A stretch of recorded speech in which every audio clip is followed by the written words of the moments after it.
Good morning mga idol. Ayan mga kanguso, ngayong umagang ito mga kanguso, panoorin natin si Chef Nonoy. Ayan po, ayan. Panoorin natin kung paano siya maglinis ng sugpo. Ayan mga idol, ayan. Sige Chef Nonoy, paano ka maglinis ng sugpo? Simulan mo sa simula, Chef Nonoy, pakita natin sa kanila. Yes. Ayan, Tanggalin po natin yung kanyang nguso-nguso. Okay, pakita mo sa camera, Chef Nonoy.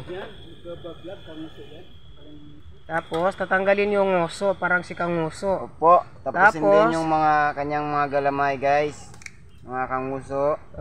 Tapos Para fresh siya tingnan, para maganda kapag niluto siya, guys. malinis. So ngayon, anong ginagawa mo yan? Tatanggalin po yung kanyang kinain.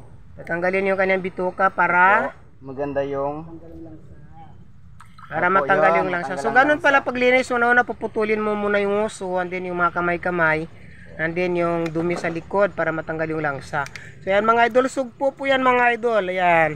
Dito po yan sa Barkadas Restaurant sa bayan ng Brooks Point mga idol. Yan po ay aming paninda. Siyempre, pwede po yan siyang gawing sinigang, pwedeng gawing buttered garlic sugpo. Ayan. Anong pang hinihintay nyo, kanguso? Punta na sa Barkadas. Saan po matatagpuan ng Barkadas? Dito po sa terminal ng Baraka. Saan? Malapit sa Caltex. Saan po yan? Sa Palawan? Sa Brooks po. Barangay Pangubilian, Brooks Point, Palawan mga idol. So saan pa kayo? Dito na tayo sa Barkadas Restaurant. Dahil masariwang-sariwa po yung mga pagkain dito mga idol.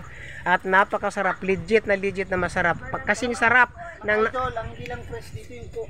Aroy, yung hindi lang daw fresh, yung nagluluto, yan daw lang ang hindi fresh yan.